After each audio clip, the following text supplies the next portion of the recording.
الحمد لله وكفى وسلام على عباده الذين اصطفى أما بعد فأعوذ بالله من الشيطان الرجيم بسم الله الرحمن الرحيم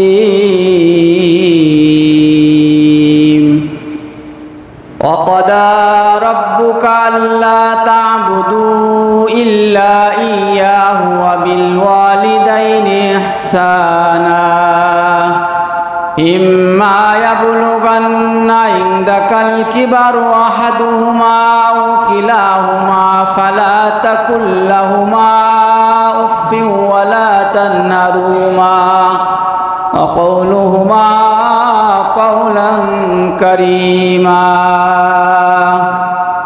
وقال رسول الله صلى الله عليه وسلم هما جنتك هما نارك إن الله وملائكته يصلون على النبي يا أيها الذين آمنوا صلوا عليه وسلموا تسليما درشف اللهم صل على محمد وعلى آل محمد كما صليت على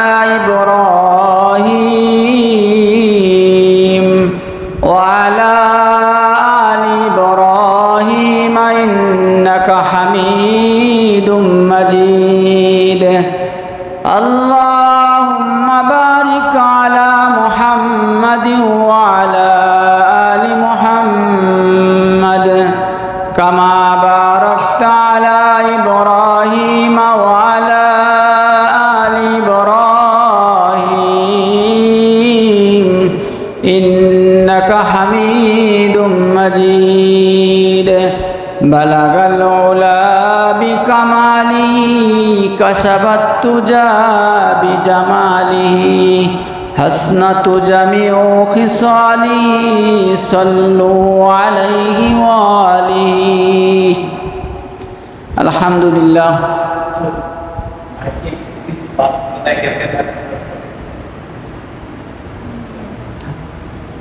আল্লাহ তাআলার অশেষ মেহেরবানি যে আল্লাহ পাক রব্বুল আলামিন আমাদেরকে জুমার দিন আল্লাহর ঘরে আল্লাহর হুকুম পালনার্থে একত্রিত করেছেন এজন্য বলি আলহামদুলিল্লাহ। আরও শুকরিয়া আদায় করার দরকার ওই আল্লাহ পাকের দরবারে যে আল্লাহ পাক রব্বুল আলামিন আমাদেরকে জবানটা সুন্দর দান করেছেন, একেবারে কথা বলার মতো সুন্দর জবান দিয়েছেন। প্রত্যেকটা নিয়ামতের শুকরিয়া যদি আদায় করা হয় আর চিন্তা ভাবনা করা হয় তাহলে আসলেই আমরা যে গুনার ভিতরে আসি ওই গুনাহ করার আর মন মানসিকতা আসে না। আসলে আমরা চিন্তা করি না। অনেকে দেখেন কথা বলতে পারে না, বুবা, তার যে মনে যে কষ্ট সে মানুষের ফুটাতে পারে না, বোঝাতে পারে না। মানুষকে যে বলবে যে তার যে প্রয়োজন সেই প্রয়োজনটুকু সে চাইতে পারে না, বোঝাতে পারে না। তো তার থেকে আল্লাহ রাব্বুল আলামিন আমাদেরকে সুস্থ জবান, সুন্দর স্পষ্ট জবান দিয়েছেন। এজন্য আল্লাহর দরবারে লাখো কোটি শুকরিয়া। অনেক বুবা মানুষের সঙ্গে আপনারা কথা বলে দেখবেন তাদের মনে তারা বুবা এই কারণে যে তারা কানে শুনে না, এই জন্য তারা কথা বলতে পারে না। বুবারা কিন্তু কানে শুনে না, ইশারায় বলবেন তাহলে সে ইশারায় বুঝবে, কিন্তু আপনি তাকে ডাকবেন বা কথা বলবেন সে শুনতে পাবে না। শুনতে না পাওয়ার কারণে কিতাবের ভিতরে আছে তারা বুবা কি জন্য, কানে শুনে না। কানের যে শোনার যে নিয়ামত, শোনার যে আপনার বড় পাওয়ার, যে আল্লাহ তাআলা যে নিয়ামত দিয়েছেন শোনার একটা নিয়ামত, কানে শোনার, সেই নিয়ামত থেকে তারা বঞ্চিত। এজন্য আমরা সব বিষয়ে সুস্থ আছি আলহামদুলিল্লাহ। আল্লাহ তাআলা শুকরিয়া যত আদায় করবেন আল্লাহ তাআলা তার নিয়ামতকে বাড়িয়ে দিবেন। আল্লাহ পাক এক আয়াতে বলেন, লাইন শাকারতুম লাযীদান্নাকুম ওয়া লাইন কাফারতুম ইন্না লাশাদীদ। আল্লাহ পাক বলতেছেন লাইন শাকারতুম, যদি তোমরা শুকরিয়া আদায় করো, নিয়ামত পাইয়া নিয়ামতের শুকরিয়া আদায় করো, তাহলে আমি আমার নিয়ামতকে বাড়িয়ে দেব। সুবহানাল্লাহ। মানে আমরা যে নিয়ামত পাচ্ছি সবই তো নিয়ামত, চোখের নিয়ামত, কানের নিয়ামত, তারপরে জ্ঞান শক্তির নিয়ামত, খাদ্য খাবার, যত যা কিছু আকাশ বাতাস অক্সিজেন সব কিছু নিয়ামত। এই নিয়ামত আমরা পাচ্ছি, এই নিয়ামতের শুকরিয়া আপনি আমি যখন আদায় করব, আল্লাহ রাব্বুল আলামিন আয়াতের ভিতরে ওয়াদা দিয়েছেন যে আমি অবশ্যই তার নিয়ামতকে আরও বাড়িয়ে দেব। সুবহানাল্লাহ। দেখেন নিয়ামত পাইয়া অনেকে না শুকরিয়া করে, আদায় করে না, শুকরিয়া আদায় করে না। আল্লাহ রাব্বুল আলামিন এইটাই চায় যে আমি বান্দাকে সুন্দর করে নিজে হাতে বানিয়েছি এবং মানুষদেরকে সৃষ্টি করেছি, তার এই যে চেহারাটা মুখখানা আমি নিজ হাতে বানিয়েছি। তো এই মানুষ তার মুখখানা সুন্দর, মুখ জবান কত সুন্দর কথা বলতে পারে, কোরআন তেলাওয়াত করতে পারে, সুন্দর করে হাদিস শরীফ পড়তে পারে, আজান দিতে পারে, সেই মুখ দিয়ে যদি আমি আল্লাহ আমার বরত্ব প্রকাশ করে, আমার জিকির করে, তাহলে আল্লাহ তাআলা বেশি খুশি হন। এজন্য আমরা নিয়ামত পাইয়ে আল্লাহ তাআলা শুকরিয়া আদায় করব। যদি নিয়ামতের শুকরি না আদায় করি, তাহলে আমাদের জন্য ওই আয়াতের শেষে ওয়ালাইন কাফারতুম, যদি কোনো ব্যক্তি কুফরি করে, নিয়ামত পাইয়া নিয়ামতের শুকরিয়া আদায় না করে, তাহলে আল্লাহ রাব্বুল আলামিন তার নিয়ামত পরবর্তী জীবন অর্থাৎ মৃত্যুর পরে তার জন্য কঠিন শাস্তির ব্যবস্থা রয়েছে। অনেকে উলামায়ে কিরাম বা অনেকে আলেমগণ এই ব্যাখ্যা করেন যে তার নিয়ামতকে আমি ছিনিয়ে নেব। অনেক বড় বড় হুজুরদের মুখে আমি শুনেছি যে ব্যক্তি আল্লাহ তাআলার নিয়ামত পাইয়া নিয়ামতের শুকরিয়া আদায় করবে না, আল্লাহ তাআলা তার নিয়ামতকে ছিনিয়ে নেবেন। এটা একটা ভুল ব্যাখ্যা। এটা অনেক আলেমরা এটা এই কথাটা বলে। কেননা কি ভুল ব্যাখ্যা? আল্লাহ রাব্বুল আলামিন যদি আমার থেকে বা কোনো কাফেরের থেকে, কাফের আল্লাহ তাআলার নিয়ামতের শুকরিয়া আদায় করে না, বা মুমিন বাদে অন্য যত হিন্দু, খ্রিস্টান, বৌদ্ধ, অমুসলিম যারা, তারা আল্লাহ তাআলা শুকরিয়া আদায় করে না, আল্লাহ তাআলার হুকুম আকাম পালন করে না। তো আল্লাহ যদি কারোর নিয়ামতকে কারোর থেকে ছিনায় নিতেন তার নিয়ামতকে, তাহলে কাফের, মুশরিক, ইহুদি, নাসারা, খ্রিস্টান, তারা তো আল্লাহ তাআলার শুকরিয়া আদায় করে না। আল্লাহ রাব্বুল আলামিন ইচ্ছা করলে তাদের থেকে তার নিয়ামতকে ছিনায় নিতে পারতেন, তাদেরকে না খাওয়ায় রাখতে পারতেন, অক্সিজেন বন্ধ করে দিতে পারতেন। আমরা যে অক্সিজেনগুলো গ্রহণ করি, এই অক্সিজেন যদি যারা হাসপাতালে অক্সিজেন কিনে গ্রহণ করে, অনেক সময় বিপদে পড়ে শ্বাসকষ্টের কারণে, তো তার একদিন 24 ঘন্টা বা 12 ঘন্টার অক্সিজেন কত টাকা বিল আসে সেই ব্যক্তিই জানে। সেই অক্সিজেন বিনা টাকায় আমরা গ্রহণ করতেছি, এই শুকরিয়া আপনি আমি কোনোদিন শেষ করতে পারবো না। যাই হোক, আমি যে আয়াত সেই সম্পর্কে অনেক লম্বা আলোচনা যতটুকু পারি চেষ্টা করবো ইনশাল্লাহ। আল্লাহ রাব্বুল আলামিন তার, আমি যে আয়াত শোনা বনি ইসরাইল থেকে আমি একটি আয়াত তেলাওয়াত করেছি, ওয়াকাদা রাব্বুকা আল্লা তা'বুদু ইল্লা ইয়্যাহু ওয়া বিল ওয়ালিদাইনি ইহসানা। আল্লাহ পাক জানাচ্ছেন, বলতেছেন, মেসেজ দিয়েছেন কোরআনের ভিতরে, জানিয়েছেন নবীদের দ্বারা। নবীদের উপরে এই ওহী নাজিল হয়েছিলেন, ওয়াকাদা রাব্বুকা, তোমার রব তোমাকে মানে হুকুম দিচ্ছেন। কদা শব্দের অর্থ হুকুম দেওয়া, আদেশ দেওয়া। ওয়াকাদা রাব্বুকা আল্লা তা'বুদু, আল্লাহ এই আদেশ দিচ্ছেন যে তোমরা তার ইবাদত বন্দেগী করো, অর্থাৎ আল্লাহর ইবাদত করো। আল্লাহ তা'বুদু ইল্লা ইয়্যাহু ওয়া বিল ওয়ালিদাইনি ইহসানা, আল্লাহ ছাড়া অন্য কারোর ইবাদত তোমরা করো না। তারপরে কি করবে? অবিল ওয়ালিদাইনি ইহসানা, তোমরা পিতামাতার উভয়ের কি করো? সৎ ব্যবহার করো, ভালো ব্যবহার করো তাদের সঙ্গে। আল্লাহ রাব্বুল আলামিন বিভিন্ন আয়াতে তার ইবাদতের সাথে সাথে পিতামাতার হক, পিতামাতার সৎ ব্যবহার, পিতামাতার সঙ্গে ইহসান করার কথা বলেছেন। আর এটি হলো ফরজ, অর্থাৎ আল্লাহ তাআলার হুকুমের পরেই, আল্লাহ তাআলার ইবাদতের পরেই আল্লাহ মানে পিতামাতার আনুগত্য করার কথা কোরআন শরীফে আল্লাহ তাআলা বলেছেন। এই অর্থাৎ পিতামাতার হক আদায় করা, পিতামাতার সাথে সৎ ব্যবহার করা, ভালো ব্যবহার করা, এটা হলো ফরজ। তো দেখেন আল্লাহ রাব্বুল আলামিন, আমি আজকে আমার আলোচনার বিষয়বস্তু হলো পিতামাতার প্রতি সন্তানের কর্তব্য এবং দায়িত্ব কি, সন্তান পিতামাতার জন্য কি করবে, কি ব্যবহারটুকু করবে, কি কতটুকু ব্যবহার বা কি ব্যবহার করবে, এই সম্পর্কে আলোচনা করবো ইনশাআল্লাহ। আল্লাহ রাব্বুল আলামিন জানান, ওয়াকাদা রাব্বুকা আল্লা তা'বুদু ইল্লা ইয়্যাহু ওয়া বিল ওয়ালিদাইনি ইহসানা ইম্মা ইয়াবলুগান্না ইনদাকাল কিবার আহাদুহুমা আও কিলাহুমা ফালা তাকুল লাহুমা উফ। এই উফ শব্দ আরবি শব্দ। এখানে বোঝার বিষয় হলো যে আল্লাহ তাআলা বলছেন যে তোমরা বৃদ্ধ বয়সে, তোমাদের পিতামাতাদের বৃদ্ধ বয়সে পিতামাতা অথবা তাদের কোনো একজনকে, অর্থাৎ পিতামাতা বা পিতা অথবা মাতা কোনো একজনকে, উভয়জন বা কোনো একজনকে কি করবে?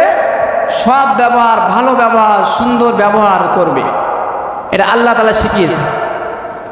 এই পিতামাতার সঙ্গে ভালো ব্যবহার করা এটা ফরজ করে দিয়েছেন আল্লাহ রাব্বুল আলামিন। আর এখন দেখেন এই বর্তমান সময় পিতামাতাকে কষ্ট দেয় না মানে খুব কমই লোকই আছে, অর্থাৎ শতকরা 90% লোক যাদের ভিতরে এলেম কালাম আল্লাহ তাআলার ভয়ভীতি আছে তারা বাদে অধিকাংশ লোকই পিতামাতাকে অসন্তুষ্ট করে, পিতামাতার সঙ্গে খারাপ ব্যবহার করে, মারধরও করে। পিতামাতা যার মাধ্যমে আজকে আমি দুনিয়ায় আসলাম, যার ওসিলায় আমি আজকে দুনিয়ার মুখ দেখলাম, সেই মাতা মায়ের কত অবদান। এক সাহাবা বলছেন, রসুলের কাছে বলছি, ইয়া রাসূলুল্লাহ, ইয়া হাবিবাল্লাহ, আমি সর্বপ্রথম আমার কি কাজ, কোন কাজটা আমার বেশি গুরুত্বপূর্ণ? রসুল জানিয়েছেন, সর্বপ্রথম তুমি আল্লাহ তাআলার ইবাদত বন্দেগী করবে, তুমি আল্লাহ তাআলার ইবাদত করবে, আল্লাহ তাআলা যে হুকুম দিয়েছেন সেই হুকুম তুমি পালন করবে। বলছেন, ইয়া রাসূলুল্লাহ, ইয়া হাবিবাল্লাহ, তারপর আমি কি কাজ করব? তারপর গুরুত্বপূর্ণ কাজ কোনটি? রসুল বললেন, তারপর তোমার পিতামাতার সাথে সৎ ব্যবহার করবে, ভালো ব্যবহার করবে, সুন্দর আচরণ করবে, তাকে কষ্ট তুমি দিবে না।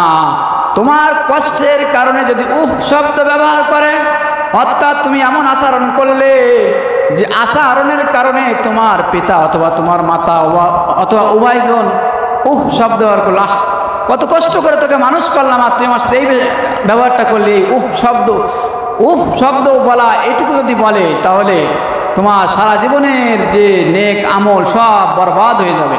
নাউজুবিল্লাহ। এখানে বুঝাইছেন আল্লাহ তাআলা যে পিতা মাতার সঙ্গে যে কত বড় নিয়ামত। ওই যে সাহাবার কথা বলতেছিলাম, রসুলের কাছে এসে বলছেন, ইয়া রাসূলুল্লাহ, ইয়া হাবিবাল্লাহ, আমি সব থেকে ভালো কাকে বাসবো? রসুল বললেন, সব থেকে ভালোবাসবে তোমার মাকে, মাতাকে। আমি হাদিসটাও তেলাওয়াত করেছি, হুমা জান্নাতুকা হুমা নারুকা। আল্লাহ রসুল বলেন যে পিতা মাতা তোমার জন্য জান্নাত অথবা তোমার জন্য জাহান্নাম। তুমি যদি ভালো ব্যবহার করো, তাদের সঙ্গে সুন্দর আচরণ করো, তাহলে তোমার জন্য পিতামাতা জান্নাত, অর্থাৎ পিতামাতার পায়ের তলে, মায়ের পায়ের তলে সন্তানের বেহেশত। এই নিয়ে তাফসীর করো অনেক লম্বা আলোচনা করেছেন। অর্থাৎ মা, আমাদের যারা মহিলারা এরা মায়ের জাতি, অর্থাৎ হযরত হাওয়া আলাইহিস সালাম আমাদের আদি মাতা, যাকে দুনিয়ার সর্বপ্রথম নারী করে আল্লাহ তাআলা সৃষ্টি করেছিলেন, সে হলো হাওয়া আলাইহিস সালাম। আর সর্বপ্রথম যিনি মানব জাতির সব থেকে শুরুতে যাকে সৃষ্টি করেছেন তিনি হলেন আদম আলাইহিস সালাম। তো সেই আদম এবং হাওয়ার ঔরজাত আমরা যত মানুষ দুনিয়ায় আসছি সব আদম এবং হাওয়ার ঔরজাত। তো এই মাতাকে তিনবার কেন রাসূল বললেন যে তুমি তোমার মাকে বেশি ভালোবাসো, মাকে বেশি ভালোবাসো, মহব্বত করো। তিনবার বলার পরে বললেন, ইয়া রাসূলুল্লাহ, ইয়া হাবিবাল্লাহ, তারপর আমি কাকে বেশি ভালোবাসবো? রসুল বললেন, তোমার পিতাকে তুমি ভালোবাসো। এখানে মায়ের কথা রসুল তিনবার বললেন। এই ব্যাখ্যা অনেক লম্বা ব্যাখ্যা। আমি আজকে মায়ের, পিতা মাতার প্রতি সন্তানের যে কর্তব্য সেই সম্পর্কে যতটুকু পারি চেষ্টা করবো। অনেক লম্বা আলোচনা, এক জুমায় শেষ হবে না। এখানে মায়েদের, গর্ভধারিণী মা, তার তিনটি সব থেকে বড় কষ্ট হলো তার তিনটি বিষয়। একটা হলো মানে এই গর্ভধারণ করা, অর্থাৎ 9 মাস 10 দিন বা 10 মাস 10 দিন যে সন্তানকে মা গর্ভধারণ করলো, মায়ের পেটে ধারণ করলো, সেই কি কষ্ট, একটা বিষয় মহিলাদের বেশি কষ্ট। দ্বিতীয় নম্বর কষ্ট হলো মহিলারা যখন সন্তান প্রসব করে, ডেলিভারি হয়, তখন যে কষ্টটা, এই কষ্ট একমাত্র আল্লাহ ছাড়া দুনিয়ার কোনো মানুষকে বোঝানো যাবে না। যখন মা সন্তান প্রসব করে, জন্মগ্রহণ করায়, তখন মায়ের যে কি কষ্ট হয়, অনেক মা আছে যে ওই সন্তান জন্ম দেওয়ার সময় মা ইন্তেকাল করে। আল্লাহু আকবার। মা সন্তানকে প্রসব করার সময়, সন্তানকে জন্ম দেওয়ার সময় মা নিজেই মানে মারা যায়, এমন আছে। এত কষ্ট মহিলারা জানে কি কষ্ট, আর আল্লাহ পাকই ভালো জানেন যে সন্তান প্রসব করতে গেলে একটা জীবিত মানুষ, একটা জীবিত মানুষের পেটে ধারণ করা যে কত বড় কষ্টের কাজ। সেই সন্তানকে প্রসব করা মানে মায়ের পেট থেকে দুনিয়ায় ভূমিষ্ঠ হওয়া, দুনিয়ায় আসা একটা বড় একটা বাচ্চা, মানে এটা আল্লাহ তাআলা কুদরত ছাড়া আর কিছুই না। কিভাবে আল্লাহ তাআলা কোন পদ্ধতিতে তাকে দুনিয়ায় প্রেরণ করেন, এই আল্লাহ তাআলা ছাড়া দুনিয়ার কোন মানুষ এটাকে বুঝবে না। এর কষ্ট আল্লাহ তাআলা ছাড়া আর ওই গর্ভধারিণী মা ছাড়া আর কেউ জানবে না। যে কথা বলতেছিলাম, তৃতীয় নম্বর কষ্ট হলো মা যখন দুধ পান করায়, 2 বছর বা 2.5 বছর, কিতাবের ভিতরে 2 বছর দুধ পান করে বাচ্চারা, ছেলে মেয়েও অনেকে যায়, অনেকে 2.5 বছর 3 বছর দুধ পান, 2 বছরের বেশি দুধ পান করা যাবে না। 2 বছরই মেয়াদ। 30 মাসের কথা হাদিস কোরআনের আয়াতে রয়েছে, সালাসুনা শাহরা। ওইটা হলো আপনার মায়ের পেটে 6 মাস এবং মায়ের পেটে জন্মগ্রহণ করার পরে আর হলো 2 বছর, মোট 30 মাস। 12 দিন 24 মাস 2 বছরে, আর 6 মাস হলো মায়ের গর্ভে। এই টোটাল মিলে 30 মাসের কথা কোরআন শরীফে ব্যাখ্যায় যে এখানে 2 মাসের কথা। অনেকে এটা মানে না, অনেকে না বাচ্চা দুধ ছাড়ান দেওয়া যায় না, 3 মাস 3 বছর 4 বছর চলে যায়, কিন্তু সহি রিওয়ায়াত এবং এর ফলেই ফতোয়া 2 বছর বেশি দুধ পান করা যাবে না। যে কথা বলতেছিলাম, 3টি বিষয়ে মায়ের বেশি কষ্ট হয়। 1 নম্বর কষ্ট হলো মা যখন বাচ্চাকে পেটের ভিতরে ধারণ করে, গর্ভধারণ করে, তখন বাচ্চারা আস্তে আস্তে বড় হয়। কোরআনের আয়াতে আছে মুদগাতিন, মুদগা শব্দ অর্থাৎ পুরুষের যে বীর্য ওইটা মায়ের রেহেমে যখন প্রবেশ করে, তখন 40 দিন পরে ওই বীর্যটা একটা রক্তের টুকরায় পরিণত হয়। তারপরে 40 দিন পরে কিভাবে আমরা দুনিয়া আসলাম, অনেক লম্বা ইতিহাস, তাফসীর সংক্ষিপ্ত বলতে, দ্বিতীয় 40 দিন পরে ওইটা একটা গোস্তের টুকরায় পরিণত হয়। প্রথম 40 দিনে রক্তের টুকরা, গোল একটা রক্তের টুকরা পরিণত হয়। দ্বিতীয় 40 দিন পরে, দ্বিতীয় 40-এ আপনার এটা গোস্তের টুকরায় পরিণত হয়। তৃতীয় 40 দিন পরে ওই সন্তান থেকে হাত, পা, চোখ, কান সব যেখানে যেটা বেরোনোর দরকার আস্তে আস্তে সেটা প্রকাশ পায়। 340 অর্থাৎ 3 4 12, 120 দিন। 120 দিনে আপনি হিসাব করেন, 3 4 12, 4 মাস। এই 4 মাস ডাক্তার যে বলে চেক আপ করে যে বাচ্চা মায়ের পেটে পুরুষ না মেয়ে, অর্থাৎ মেয়ে বাচ্চা না ছেলে বাচ্চা, ডাক্তার বলতে পারে। দুনিয়ার কোনো ডাক্তার, পৃথিবীর কোনো ডাক্তার 4 মাসের একদিন আগেও বলতে পারবে না মায়ের গর্ভে ছেলে বাচ্চা না মেয়ে বাচ্চা। আল্লাহ তাআলা তাকে প্রকাশ করায় দেন, কান বেরোয়, লিঙ্গ বেরোয়, পুরুষ লিঙ্গ না স্ত্রী লিঙ্গ, হাত, পা, চোখ, কান সব বাচ্চার থেকে বের হয়। এই জন্য ডাক্তাররা ওইটা দেখে, স্ক্রিনে দেখে, মেশিনের সাহায্যে বলতে পারে বাচ্চারা পুরুষ না মহিলা, মেয়ে বাচ্চা না ছেলে বাচ্চা। ডাক্তার এই জন্য বলতে পারে। 4 মাসের আগে এই যে কোরআনের তাফসীর বা কোরআন আয়াতে আছে 40 দিন পর পর এটা চেঞ্জ হয়। তারপরে 40 দিন পরে আস্তে আস্তে পরিপূর্ণ একটা দেহ গঠন হয়ে যায়। তো ওইদিকে এখন যাবো না। যে কথা বলতেছিলাম, আমরা দুনিয়ায় আসলাম, মায়ের রেহেমে যখন থাকলাম, মায়ের পেটে আস্তে আস্তে বাচ্চা যখন বড় হয়, মায়ের পেটে বাচ্চা বড় হতে হতে মায়ের পেটে আপনার গুতা মারে, লাথি দেয়, মা সহ্য করে। মায়ের কত মা সহ্য করেছে, মার নিয়ামত কত আর মা কত। একমাত্র স্বার্থ ছাড়া দুনিয়ায় যদি কোনো ব্যক্তি ভালোবেসে থাকেন সে হলো মা। স্বার্থ ছাড়া দুনিয়ায় কেউ ভালোবাসে না, স্বার্থ ছাড়া ভালোবাসে শুধু হলো মা। মা দুনিয়ার কোনো পিতা চাকরির থেকে আসছে, বিদেশ থেকে ওই ছেলে চাকরির থেকে আসছে, বিদেশ থেকে আসছে, লাগেজ ভরা জিনিসপত্র, স্বর্ণ গহনা, টাকা পয়সা, তখন স্ত্রী বলে আমার জন্য কি আনছো, মেয়ে বলে আমার জন্য কি আনছো, ভাই বলে আমার কি নিয়েছো। কিন্তু মা, জনম দুঃখিনী মা, আহা, তিনি বলেন বাবা তুমি খাইছো কি না, তুমি কখন মানে বিমানে উঠছো, তুমি মানে সকালে খাইছো কি, তুমি খাইছো কি না। মা একবার বলে না যে আমার জন্য তুমি কি আসছো, শাড়ি না গহনা না স্বর্ণ আমার জন্য আসছো কিনা। মা একবার মনের ভুলেও কিন্তু বলে না। তারপর কোনো সন্তান যদি মায়ের থেকে পৃথক হয়ে চাকরির জন্য চলে যায়, লেখাপড়ার জন্য চলে যায়, দূরত্ব চলে যায়, তখন ওই সন্তানের দিকে মা যতক্ষণ পর্যন্ত মায়ের চোখ ওই সন্তান অর্থাৎ চোখ বরাবর যতক্ষণ পর্যন্ত দেখতে পায়, মা কিন্তু তাকিয়ে থাকে যে সন্তান কিভাবে যাচ্ছে, কখন তার চোখের আড়াল হবে, চোখের আড়াল হওয়া পর্যন্ত মা কি করে ওই বাচ্চার দিকে তাকিয়ে থাকে। মায়ের কথা শুনলে আসলে সবারই কান্না আসারই কথা। মা, যে মাকে আমি 10 মাস 10 দিন গর্ভধারণ করলো, মা পেটে রাখলো আমাকে, সেই মাকে আমরা কষ্ট দিই। হতভাগা নিমুখারাম ছাড়া আর কিছুই না। সুন্দর একটা বউ নিয়ে আসে, টুকটুকি একটা বউ নিয়ে এসে বউর কথা শুনে মাকে দাজ্জাল বউ নিয়ে মার পারে নির্যাতন অত্যাচার। মা বিরুদ্ধ হয়ে গেছে, বারান্দার এক কোনায় কাশি দেয়, কাশে আবার মানে থুতু ফেলায় বা তার কষ্ট হয়, তার কাছে বউর এই সহ্য হয় না।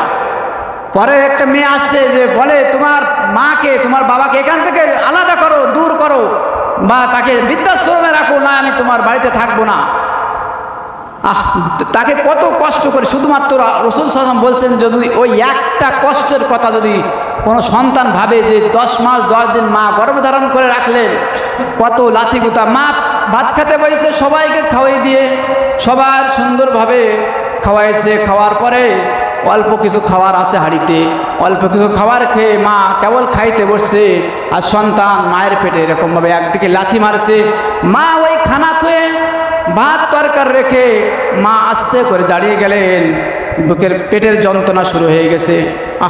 কত কষ্ট। আমরা মায়ের পেটে যখন ছিলাম লাথি ঘুষি, মানে মা মাথা দিয়ে গুতু। মা কোনোদিন সন্তান প্রস্রাব করার পরে কোনোদিন বলিনি তুই আমার পেটে কেন এরকমভাবে নড়াচড়া করেছিলি। আমার সুন্দর একটা ঘুম পড়ছে, মা ওই সন্তান পেটের ভিতরে জোরে গুতু মারছে। জোরে গুতু মারার পরে মা কি করছে, ওই ঘুম ভেঙে ওই মা আবার চেতনা পেয়ে গেছে। বেদনা, বাচ্চা যখন আস্তে আস্তে মানে বড় হয়, মায়ের পেটে দুনিয়া আসার মানে শেষের দিকে হয়, তখন কিন্তু বেশি নড়াচড়া করে, বেশি মাকে কষ্ট দেয়। আপনার আমার ধারণা ভাই, যদি কোনো পুরুষের এরকম হতো 10 মাস 10 দিন পেটের ভিতরে লাথি গুতু করতো, ওই পুরুষের ধৈর্য কতটুকু দেখেন। ওই পুরুষ তো সন্তান গ্রহণ করার আল্লাহ তাআলা তার সেই শক্তি দেয়নি, বা হবে না। কিন্তু এটা যদি হতো কথার কথা পুরুষের, তাহলে পুরুষ ওই সন্তান জন্মগ্রহণ করার পরে পুরুষ বলতো তুই আমাকে অনেক জ্বালাতন করেছিস, অনেক কষ্ট দিয়েছিস, তোকে আছাড় দিয়ে মেরে ফেলবো। এরকম পুরুষের মানে মন মেজাজ এরকমই। কিন্তু মা যখন কত কষ্ট করে 10 মাস 10 দিন মায়ের গর্ভে ধারণ করার পরে মা কত নির্যাতন সহ্য করেছে। খানা খাইতে বসছে, মা পেটে গুঁতো দেওয়ার কারণে মা খানা রেখে আস্তে আস্তে দাঁড়িয়ে গেছে, হাঁটাহাঁটি করছে, একবার মানে কিছু ধরে দাঁড়াইছে, একবার বইছে। দেখেন কত কষ্ট। তারপরে কি করছেন, মা যখন সন্তান জন্মগ্রহণ করার যে কষ্ট, 3 কষ্ট, আমি যে কথা তাফসিরের ভিতরে যেটা দেখলাম, মায়ের সব থেকে বড় 3টি কষ্ট। একটা কষ্ট হলো গর্ভধারণের সময় 10 মাস 10 দিন 9 মাস 10 দিন, এই যে সময়টা মায়ের কত কষ্ট হয়। ভারী জিনিস সে নিতে পারে না, ভালো খাদ্য খাবার খেতে পারে না। আর ওই মাকে, ওই বাচ্চাকে আল্লাহ তাআলা কত কুদরতিভাবে লালন পালন করেন।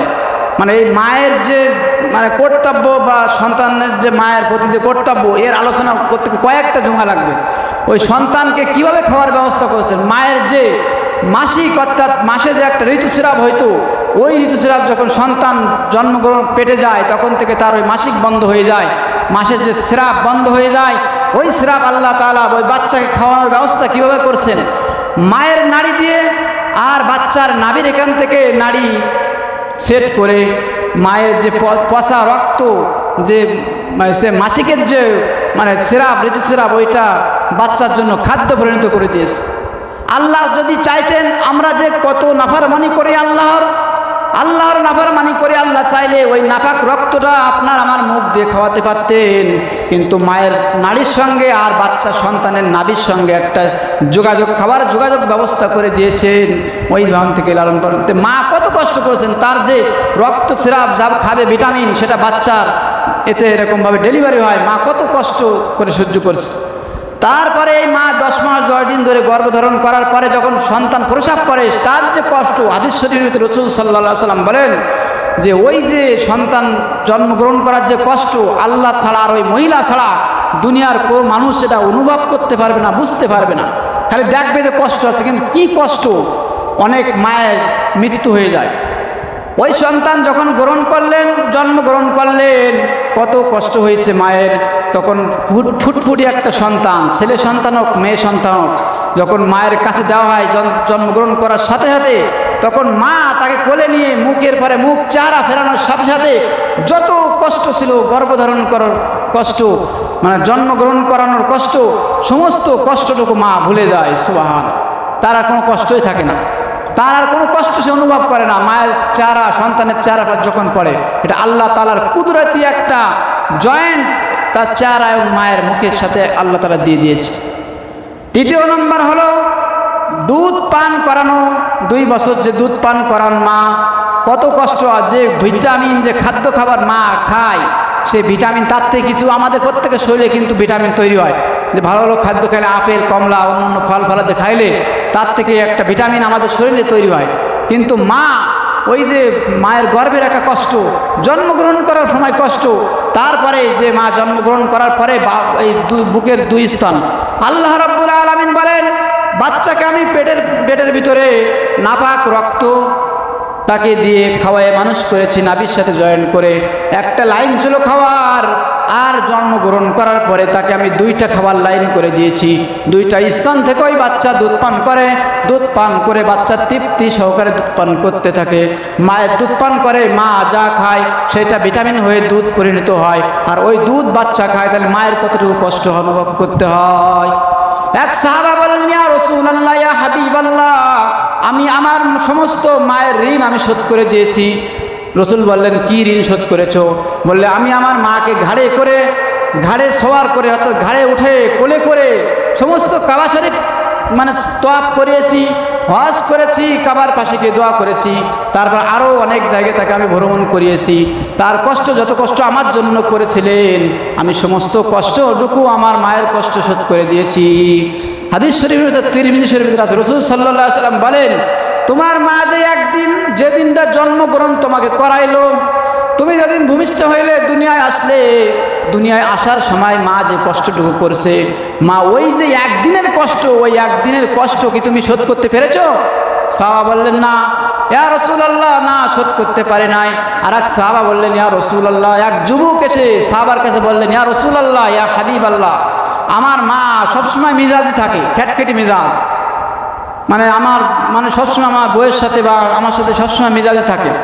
তখন রাসূল সাল্লাল্লাহু আলাইহি সাল্লাম বললেন, তুমি যখন মায়ের গর্ভে, তোমার মায়ের গর্ভে ছিলে 10 মাস 10 দিন বা 9 মাস 10 দিন, তোমার মা, তুমি যখন পেটের ভিতরে গুতা মারছিলে, মা খাইতে বসছে, তুমি একটা লাথি দিয়েছিলে, মা ওই খাবার থুয়ে উঠে গিয়েছে, দাঁড়িয়েছিল, তখন কি তোমার মার মেজাজ খারাপ হয়েছিল? সাহাবা কোনো কথা বলে না। বলেন, ইয়া রাসূলুল্লাহ, ইয়া হাবিবাল্লাহ, মানলাম আমার মাকে আমি কষ্ট দিয়েছি, কিন্তু আমার মা আমার বউয়ের সাথে এরকমভাবে খ্যাটখ্যাট করে, মেজাজ দেখায়। বললেন, তোমাকে দুধ পান করাইলো, তুমি ছোটকালে মায়ের কোলে যখন উঠে দুধ পান করতেছিলে, মা এখনো খানা খায় নাই, সবাইকে খাওয়াই দিয়ে এরকমভাবে নিজেই খাওয়ার শুরু করছে, এক লোকমা ভাত কেবল গালের ভিতরে দিয়েছে, ওই সময় তুমি তোমার মায়ের কোলে পেশাব পায়খানা করে দিয়েছো, একসঙ্গে পায়খানা করে দিয়েছো তোমার মায়ের কোলে। তোমার মা কি করলেন? ওই সময় ভাতের থালটা একদিকে সরায় রেখে তোমাকে নিয়ে আগে পরিষ্কার করায়, ধুয়ে মুছে পরিষ্কার করে, নিজের কাপড়টা পরিষ্কার করে, তোমার গালে 2টা চুমা দিয়ে তোমাকে আবার বুকের দুধ পান, তোমাকে যে পায়খানা করেছো, পেশাব করেছো, মার মনে তৃপ্তি পাচ্ছে না যে বাচ্চা পেশাব পায়খানা করলে খিদা লাগে, তার ক্ষুধা, তাকে আবার খাওয়ার দরকার, তোমার আবার দুধ পান করে আবার তোমাকে কোলে নিয়ে এসে আবার এক হাত দিয়ে ভাত কাটতেছিল। এই কষ্ট তুমি কিভাবে শোধ করো? একটা গানেও বলে যে, মায়ের একদার দুধের দাম কাটিয়া গায়ের চাম, অর্থাৎ শরীরের চামড়া যদি আমি মায়ের পায়ের জুতা বানাই দিই, আর মা যদি এটা ব্যবহার করে, রাসূল সাল্লাল্লাহু আলাইহি ওয়াসাল্লাম বলছেন যে 1 ফোঁটা দুধের ঋণ কখনো শোধ করতে পারবে না। আমরা হতভাগার, মানে কপাল পড়া সার, নেটে দেখলাম একটা ছেলে হাফেজ, সবাই জানে, সে মাদ্রাসায় পড়ে, আবার হাফেজ, মেয়েদের সঙ্গে সম্পর্ক করে, মা বাধা দেওয়ার কারণে, টাকা পয়সা না দেওয়ার কারণে, সম্পর্ক করতে টাকা লাগে, ওই ছেলে মায়ের কাছে টাকা নেয়, তারপরে মেয়ের সাথে সম্পর্ক, তো মা তাকে বাধা দিয়েছে যে, বাবা এটা করা যাবে না, টাকা নষ্ট হয়, এটা অবৈধ, এটা করা যাবে না। তো ওই ছেলে মাকে জবাই করে ডিপ ফ্রিজের ভিতরে রেখে দিয়েছে, এটা সবাই জানে, নেটে ভাইরাল কয়েকদিন আগে কথা। যে মা 10 মাস 10 দিন গর্ভধারণ করে আমাকে দুনিয়ায় ভূমিষ্ঠ করলেন, দুনিয়ার মুখ দেখলাম, মা যদি চাইতেন ওই বাচ্চা জন্মগ্রহণ করার পরে বা অনেকে কান্নাকাটি করে রাত্রি, মা ঘুমাতে পারে না। বাচ্চা যখন শীতের সময় মা শুয়ে রাখে, শুয়ায় দেয়, যখন দেওয়ার পরে ওই বাচ্চা কিছুক্ষণ পরে পায়খানা করে দেয় বা পেশাব করে দেয়, মা সাথে চেতনা পেয়ে ঘুম থেকে ভেঙে ওই বাচ্চাকে বাম বাড়ে পরিষ্কার করে, বাম বাড়ে ডান বাড়ে ওই ভিজা অবস্থায়, রাত্রে আর খেতা নাই, খেতা সব শেষ, পেশাব করতে করতে আর খেতা নাই, মা বাম বাড়ে আবার একটা নিজের কাপড় বিছাই দিয়ে তাকে শোয়ায় রাখে। বাম বাড়ে বাচ্চা প্রসাব করে দেওয়ার পরে মা আবার যখন বুঝতে পারে, বাম বাড় থেকে নিয়ে নিজের বুকের পরে বাচ্চাকে রাখে, আর মা ওই ভিজা জায়গায় শুয়ে থাকে। মা বাচ্চাকে এত সুন্দর ভালোবাসলেন, এত ভালো সুন্দর মহাব্বত করে দুনিয়ার ভিতরে আনলেন। দুনিয়ার মুখ যে পিতামাতার দ্বারা আমি দেখতে পেলাম, যে পিতামাতার মাধ্যমে আমি দুনিয়ার মুখ দেখলাম, আলো বাতাস পেলাম, সুন্দর একটা বউ বিয়ে করতে পারলেন, অট্টালিকা বানালেন, বিল্ডিং বানালেন। রাসূল সাল্লাল্লাহু আলাইহি ওয়াসাল্লাম বলছেন যে মায়ের ভালোবাসা, দোয়া এবং মায়ের খেদমত ছাড়া কেউ কোনোদিন সুখী হতে পারবে না, দুনিয়ায়ও পারবে না। মাকে যারা সম্মান করে না, ভালোবাসে না, মাকে যারা সৎ ব্যবহার করে না পিতামাতার সঙ্গে, রাসূল বলছেন তার পৃথিবীতে যতদিন সে বেঁচে থাকবে দুনিয়ায়, তার কোনোদিন রিজিকের এরকম অভাব থেকে যাবে, রিজিকের অভাব তার ছাড়াবে না মায়ের সঙ্গে খারাপ ব্যবহার করলে। আর দুনিয়ায় এর শাস্তি পেতেই হবে। আপনি যেখানে যান না কেন অশান্তি আর অশান্তিতে ভোগ করতে থাকবেন। পিতামাতাকে কষ্ট দেয় না খুব কম লোকই আছে। সুন্দর একটা চেহারা ভালো ভালো একটা মেয়ে বিয়ে করে এনে ওই পিতামাতা তার কথা অনুযায়ী মাকে তালাক, মাকে এরকমভাবে আলাদা করে দেওয়া, ঘর থেকে বের করে দেওয়া, 3 তলা বিল্ডিংয়ের মালিক, সুন্দর এসি বাড়ি তোমার থাকার জায়গা হয়, কিন্তু যে গর্ভধারণী মা, জনম দুঃখিনী মা তোমাকে দুনিয়ায় আনলেন, কষ্ট করে পেটে ধরলেন, তারপরে সন্তান প্রসব করলেন, সেই মায়ের জায়গাটা ওই বিল্ডিংয়ের এক কোনায়ও হয় না। এর মতো হতভাগা নির্লজ্জা হতে পারে না। আমাদের হতভাগা বা আমাদের পদস্খলন হবে না কিসের জন্য? এই মা কোনোদিন, কিন্তু আপনি যদি মাকে ট্রাই করে দেখবেন, যদি একটা শাড়ি না দেন বা তাকে এরকমভাবে কাপড় চোপড় ভাত পানি ঠিক মতো না দেন, ওই মা আপনার জন্য কোনোদিন বদদোয়া করবে না, আপনাকে চাইবে না। কিন্তু একটা স্ত্রীকে আপনি একটু কম দিয়ে দেখেন, যেভাবে দেওয়ার দরকার তার একটু কমাই দিয়ে পরীক্ষা করে দেখেন, তার স্ত্রীকে মনে করেন বছর 2টা শাড়ি দেন, কথার কথা আপনি একটা শাড়ি দেন বা 1 বছর না দেন, দেখেন আপনার কতটুকু ভালোবাসে। স্বার্থ ছাড়া দুনিয়ায় কেউ ভালোবাসে না, একমাত্র মা হলো সব বিনা স্বার্থে ভালোবাসে। সেই মাকে আমরা কি কষ্ট দিই। মায়ের কথা আলোচনা করতে গেলে আমরা কিভাবে দুনিয়ায় আসলাম, এই আলোচনা করতে কয়েকটা জুমা লাগবে। আমি সংক্ষিপ্ত করে বললাম, আমরা যারা এখনো পর্যন্ত মায়ের সঙ্গে দুর্ব্যবহার করি, তারা এখনো পর্যন্ত মার কাছ থেকে মাপ চেয়েনি। আপনার মায়ের কাছে মাপ চাইলে মা কোনোদিন কি হবে না, আপনি ছোট হবেন না। সন্তান সবসময় পিতামাতার কাছে ছোটই থাকে। আপনি প্রধানমন্ত্রী বা একটা এমপি, তাকে কিন্তু মা নাম ধরে ডাকে, তুই তারে করে ডাকে, কেননা ওই সন্তান যতই বড় হোক, নেতা হোক, মায়ের কাছে সে ছোট বাচ্চার মতো। আর আপনি কষ্টে আছেন, আপনি অনাবে আছেন, মা আপনার কাছে কোনোদিন দাবি করবেন আমাকে এটাই দেওয়া লাগবে। মা আরও দোয়া করবে, আল্লাহ আমার সন্তানকে আপনি রিজিকের ব্যবস্থা করে দিন, আমার সন্তানকে সুন্দরভাবে চলতে পারে সেই ব্যবস্থা আপনি করে দিন। আমি এই মায়ের আলোচনা করতেছি না এই জন্য যে আমাদের অনেকের পিতামাতা দুনিয়ার থেকে চলে গেছে, দুনিয়ার থেকে বিদায় নিয়ে গেছেন। এখন 4টা জিনিস মা পিতামাতা না থাকলেও তার জন্য করা যাবে, ওই 4টা বলে আমি শেষ করছি। 4টা বিষয়, 4টা খেদমত বা 4টা করণীয় কাজ পিতামাতা চলে গেলে সেই করা যায়। হাদিস শরীফের ভিতরে আস, নাসাই শরীফ, তিরমিজি শরীফের ভিতরে আস। 1 নম্বর আর দোয়া লাহুমা, উভয়ের জন্য দোয়া করতে পারবেন। আপনি কবরের পাশে গিয়ে যান, যে সূরা ফাতিহা একবার পড়েন, সূরা ইখলাস পড়েন, সূরা ইখলাস 3 বার পড়েন, 1 খতম কোরআন খতম করলে যে সব, সেই সব আল্লাহ দান করবেন। কবরের পাশে একবার সূরা আছে, কবরের পাশে বা বাড়িতে বসে পড়েন, সূরা ইয়াসিন একবার তেলাওয়াত করেন, 10 খতম কোরআন খতম করলে সব হয়, সেই সব আল্লাহ তাআলা দান করবে। তা হাদিস শরীফে পিতামাতা মনে করছে আমার পিতামাতা এখনও দুনিয়ায় বেঁচে নেয়, আমি তাহলে কী করবো, তার জন্য করণীয় কি? 1 নম্বর হলো তার জন্য দোয়া করা। 2 নম্বর আল ইস্তিগফারু লাহুমা, হাদিস শরীফে তার জন্য ইস্তিগফার করা, আল্লাহ আমার পিতামাতাকে আপনি মাফ করে দিন। আল্লাহ সেই দোয়া শিখিয়ে দিয়েছেন, রব্বিরহামহুমা কামা রব্বায়ানি সগীরা, হে আল্লাহ, ছোটকালে আমার পিতামাতা আমাকে যেমনভাবে লালন পালন করেছে, যেমনভাবে আমাকে দেখেছে, আমাকে যত্ন করেছে, অসুস্থ হয়ে গেলে ডাক্তারের বাড়ি নিয়েছে, অসুস্থ হয়ে গেলে ডাক্তার সারতে পারে নাই, আমার পিতা আমার মাতা আমার মায়ের মাতার কাছে জায়নামাজটা বিছিয়ে দিয়ে আল্লাহ তোমার কাছে দোয়া করেছে আমার সন্তানকে আল্লাহ আপনি সুস্থতা দান করে দিন। পিতামাতা না খেয়ে কোনো ডাক্তারে সারতেছে না, জায়নামাজ বিছিয়ে দিয়ে তাহাজ্জুদ নামাজ পড়ে ওই সন্তানের মায়ের কাছে মাতার কাছে জায়নামাজ বিছিয়ে সন্তানের জন্য দোয়া করেছেন মাতা। সেই মাকে কেমনে মানুষ ভুলে যায়? আপনার সংসারে আপনি যা খান পিতামাতাকে নিয়ে খান। আজকের অধিকাংশ জায়গায় দ্বীনের জ্ঞান না থাকার কারণে, ওই বইয়ের কারণে, দাজ্জাল বইয়ের কারণে পিতা মাতাকে বৃদ্ধাশ্রমে রেখে আসতে হচ্ছে। আপনার পোলোয়া বিরিয়ানি সুন্দর চলতেছে, কিন্তু আপনার পিতামাতা আপনার ঘরে দুইটো ভাত খাবে, আপনি সে তো যদি ভালো বন্ধ না দেন, সে কখনো বলবেন আমাকে গোশ দেন, ভালো মাছ খাওয়ান, আমাকে সুন্দর খাওয়ান, এটা কোনো পিতামাতা চায় না। সে চায় আমার সন্তান যা খাক আমাকে তাই দিক, একসাথে থাকা। এটা মা অনেক অনেক সুখী মনে করেন, আর অনেক মানে নিজে প্রফুল্ল মনে করেন। এই জন্য পিতামাতার জন্য ইস্তেগফার করা, আল্লাহ তাদের ক্ষমা চাওয়া। 3 নম্বর হলো ওই মায়ের সবসময় কল্যাণ কামনা করা। 4 নম্বর হলো পিতার বন্ধু বান্ধব যারা আছে, বন্ধু তাদেরকে সঙ্গে ভালো ব্যবহার সম্মান ব্যবহার করা। মায়ের বান্ধবী যারা আছে তাদের সঙ্গে হাদিসে তাদের সঙ্গে ভালো ব্যবহার করা, সুন্দর সম্মান করা। আর একটা কথা বলে শেষ করি, যাদের পিতামাতা চলে গেছে দুনিয়ার থেকে, তারা আপনার যে সদকায়ে জারিয়া যেটা আছে, আমি এটা বোঝাতে চাচ্ছিলাম যে আপনার পিতামাতা কবরে শায়িত আছে, আপনি তার জন্য কি করবেন? গানের প্যান্ডেলে কি 5,000 টাকা দিবেন? না, মাদ্রাসা আছে, মসজিদ আছে।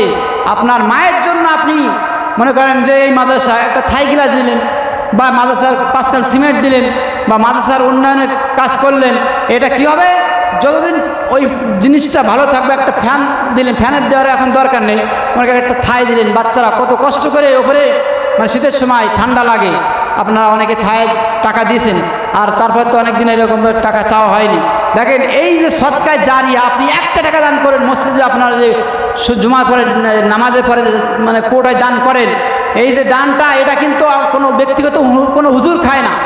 এইটা তালবে ইলমদেরকে বোর্ডিংয়ে যে তাদেরকে খানা বেনার ব্যবস্থা করা হয়, তাদেরকে এরকমভাবে অন্য মাছ গোশ অন্য খাদ্য খাবার বোর্ডিংয়ের খরচ করা হয়।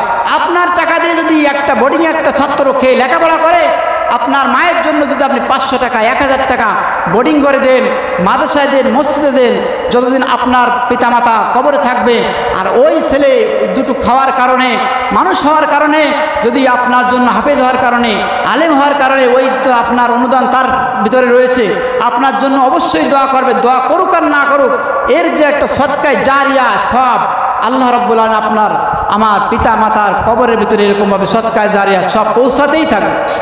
সুবহান। এই যে সদকায়ে জারিয়াটা আমরা অনেকে ভুলেই গেছি। অনেক জায়গায় দেখা যায় টাকা পয়সা নষ্ট করে ফেলি, কিন্তু এটা আপনাদের সবার সহযোগিতা, সবার অনুদানের দ্বারা এই মাদ্রাসাটা চলে। আপনারা এটি খেয়াল রাখবেন। অনেক খরচ, এই জানুয়ারিতে অনেক ছাত্র আসবে, বোর্ডিং আস্তে আস্তে বড়ো হবে।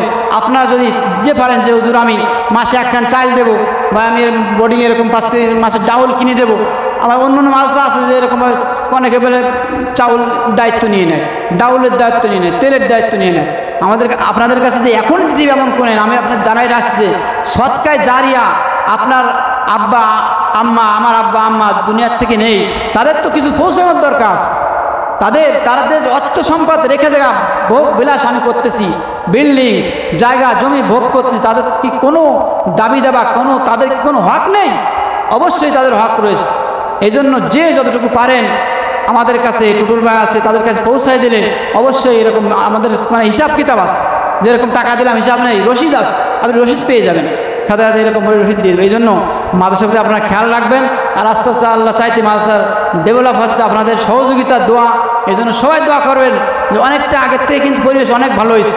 আপনাদের মাদ্রাসা, আমার হুজুর বলতেন যে আমার মাদ্রাসা, বলবে যে আমার মাদ্রাসা, তাহলে মানে গুরুত্ব বেশি হবে।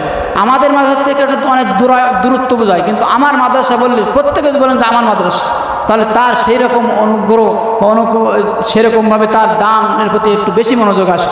এজন্য সময় বেশি হয়ে গেছে, আপনারা যে যা পারেন আমাদের এখানে পৌঁছে দেন। টুটুল ভাইয়ের মেন দায়িত্ব আছে, আপনার কেশিয়ারের দায়িত্বে বা সেক্রেটারি সাহেব আছে, আমরা আছি, যে কোনো এখানে পৌঁছে দিলে আপনাদেরকে সহজতায় রিসিভ পেয়ে যাবেন।